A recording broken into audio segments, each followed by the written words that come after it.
Hello YouTube, it's Kaylee from Finding Joy at Home. This is why I quit all social media except for YouTube, part 2. Okay, so I'm just gonna say this is why I'm still on YouTube. Because I would eventually like to earn an income from YouTube. Also, know people from the past that I know in real life are haunting me on YouTube. I don't have any people that I went to school with on here. I don't know their usernames. They don't follow me. I don't follow them. It's like we're separated. I don't have to deal with ghosts and memories that reminders that we've drifted apart all the time, and it makes me happy. I'm free of that burden. Okay.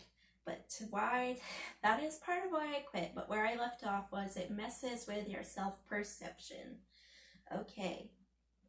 It forces you to try to find a particular group of people to belong to. And it's hard to find a niche to belong to that you personally identify with, that other people will also identify with and respect you and accept you because of the topic of that group. Like, are you an artist? Are you a fan of Ozzy Osbourne? Are you a mother? You know, why would you identify yourself by just one thing? Anyway,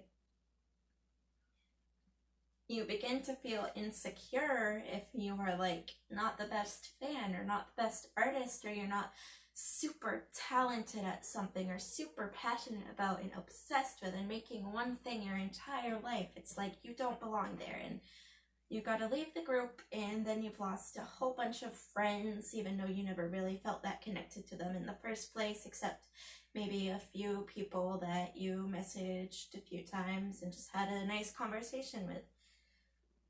But other than that, they have no involvement in your life.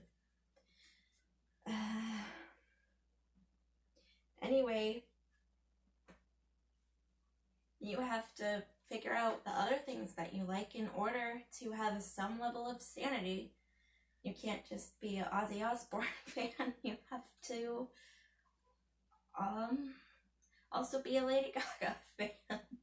You can't just be a fan. You have to do things of your own. You have to read books. You know, do the things that you like to do. You're a multifaceted person, but you also have to you have to define your whole self in one sentence above your Instagram or in your Facebook bio or Twitter bio. I don't know if that exists. I never did Twitter. You're more than one sentence. That's absolutely impossible. And then if you don't live up to the thing that you wrote in your bio, you're a liar. You are fake. But people change. Are people allowed to change on social media? No, not really, to be honest. I exhausted myself trying to live up to the image that I was portraying. I was in a lot of eco-friendly, zero-waste, non-consumer groups. I would beat myself up just because I wanted paper plates. I didn't have a dishwasher at the time. I was doing the dishes for 4. I'm very particular that they get perfectly clean.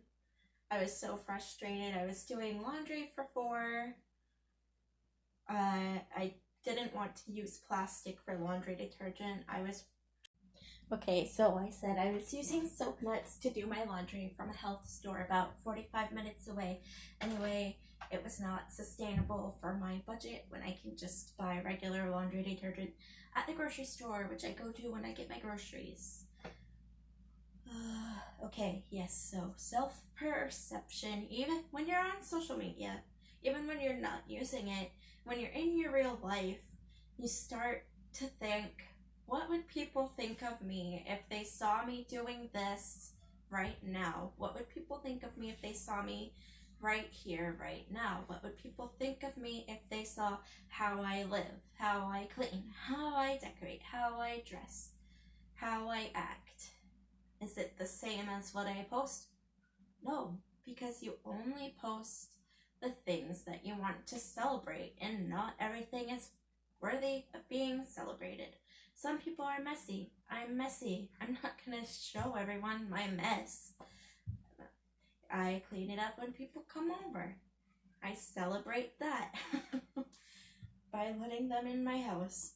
Anyway, it just basically posting about your life, it makes you more insecure.